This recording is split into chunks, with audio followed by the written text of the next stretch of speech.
Opa, law. Magandang araw po sa ating lahat mga kaibigan. Araw na naman po ng isang bakbakan.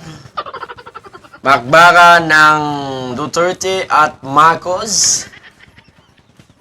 Andito na naman tayo, mangingialam mga kaibigan. Hello po sa inyo. Magandang araw po sa mga nanonood natin, mga kapwa nilalang na pinanganak sa lupang sinilangan ng Pilipinas.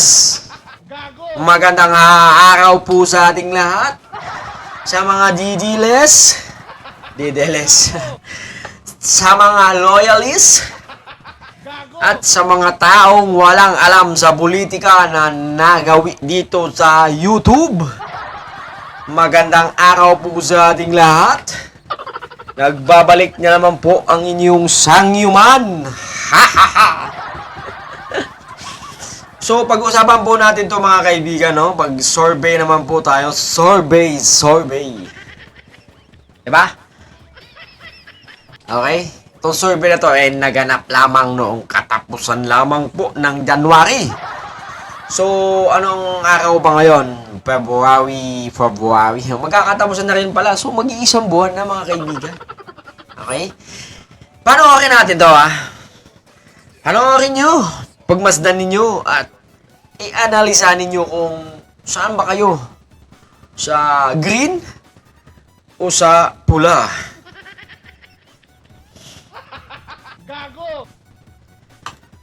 Survey ng Okta Research, 36% ng mga adult Filipino ang kinukonsidera ang kanilang sarili bilang pro-Marcos. Halos doble ang taas yan kumpara sa 18% na nagsabing sila ay mga pro-Duterte. Nakita rin sa survey na mas doble na yun, bilang ng mga nagsabing sila ay pro-Marcos mula March 2024. Naitala ang mataas na bilang ng mga pro-Marcos sa Balance Luzon, sinundan ng Metro Manila at Visayas. Ang survey ay sinagawa sa 1,200 respondents na may plus-minus 3% margin of error. Pero, in fairness to be fair, no?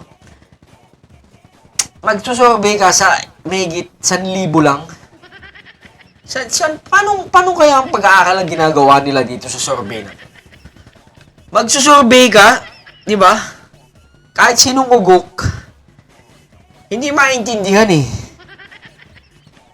Paano nila sinusurvey yun? Ilang taon na ako sa Maynila, hindi pa ako nadadaanan ng survey na yan. Mas marami pa nga sa YouTube, may 10,000 ni sinusurvey nila eh. Pero dyan sa Okta Research na yan, paano nila sinusurvey? Ano ba yan? Depende ba yan sa gano'n? Depende ba sa ibabayad mo? Tangina. Paano gumugulong itong mga survey na to? Tragis na yan, naayop na, kakaulo na ng puta. Sige nga, kayo, nadaanan na ba kayo ng isang survey dito sa Metro Manila? Kung kayo man ay taga Metro Manila, kung kayo man ay taga Mindanao, taga Visayas, o Balance Luzon, Mindanao na yan.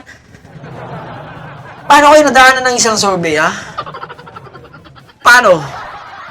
Bigit 1,000, ano lang yan eh, isang sityo lang yan eh, tragis na. Visit. 95% na confidence level. Ang sakit-sakit naman nere. Oo, sakit naman nere. Kung DDS ka, masasaktan ka talaga eh. Kasi parang lumalabas, konti na lang talaga kayo. O kung DDS ka, masasaktan ka talaga. Kasi yun talaga yung fact eh. Konti na lang talaga kayo. Ayan siya. Grabe ka naman, coach. 36% ang nagsabi na I support the Marcos Jr. Masyado mong dinudurog ang mga DDS. Ang nagsabi na I support the opposition. And thus 18% ang nagsabi na I support the Dutertes and their political alliance or pro-Duterte. Pero kahit different group ito, sa bagay, kung random sampling nga naman, dapat iba talaga. So, kung ibang grupo pa rin ito, masyado mo means, namang malakas pa rin. dinudurog sila, coach. It seems the downward trend, although for this survey, medyo tumaas ng bahagya Iyak na sila. ang suporta kay Duterte. For Lalo mo bang pinaiyak? ng bahagya yung sa survey nila. But, The Marcoses or the supporters Grabe ka, of Coach. President Bongbong Marcos ay nagdodomina pa rin. Kaya nga Marcos supremacy. Iyak na rin mga nagdodominate pa rin banateros ang mga niyan. sumusuporta sa ating administrasyon. Iyak na sila sa mga Linda. Butero. Ano bang nangyari? 36% of Balbay. Filipinos support Marcos, twice of pro-Duterte backers. More adult Filipinos have expressed support for President Ferdinand Marcos Jr. and his administration, or twice of the support garnered by the Dutertes and their political alliance, according to the latest survey by Okta Research. Grabe. Ang sakit naman ito. Ang sakit naman ito. O, panoorin natin yung balita tungkol dyan. O, binalita yan kanina. Ang ganyan mga lang. Pilipinong sumusuporta kay Pangulong Ferdinand R. Marcos Jr. at sa kanyang administrasyon. Batay sa tugon ng masa survey ng Okta Research, 36% ng mga Tingnan nyo kung paano durugin ni PBBM to mga Gigilis at mga Duterters. May ba ako? Meron. Paano nila silian ang kanilang mga puwit? Paano mo sila pipit-pitin at isisilid sa isang lata ng sardinas? Utangin ang yeah.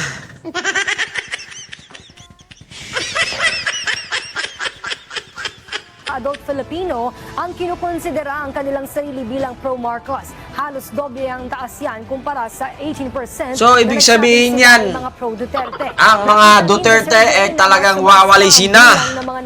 Walis na po sila ngayong May 2022. Naita na ang mataas na bilang oh. ng mga pro-Marcos sa May pala. Ano ba ang botohan? May 2021 o May 2022? Ang survey ay sinagawa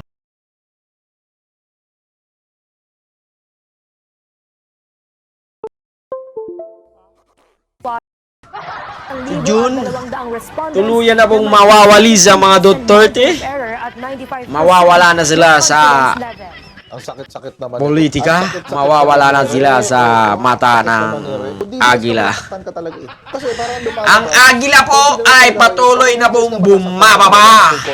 Yun talaga yung fact eh. Patuloy nang lumalagapak sa kanyang kinaliliparan. Ang nagsabi na I support the Marcos Jr. administration. 8% ang nagsabi na Nevertheless, I support the opposition. And thus, fucking the less, 18% wala na. ang nagsabi na I support the Duterte Malapit and na their ang political katapusan alliance or ng pro-Duterte. mga Dutertes. Actually, yung sa mga, medyo Malapit na dito, silang yumuko at lumuhod dito, mga sa kapatid, taong last- bayang or kanilang yung last survey ng tugon ng masa na pinahirapan, question. niloko, Nag-38 binudol. ang I support Marcos, tapos Ah! 15 or 16 yata. 16 ang I support the Dutertes. Yun yung huli. Yun na lang This hiya. time, Ninaawan! Ang I support the Marcos administration to 36. And 18 naman to dito sa I support the Dutertes. Ninakawan! Last time, Ng confidential fund. if I'm not mistaken, nasa 6 sila. 6%.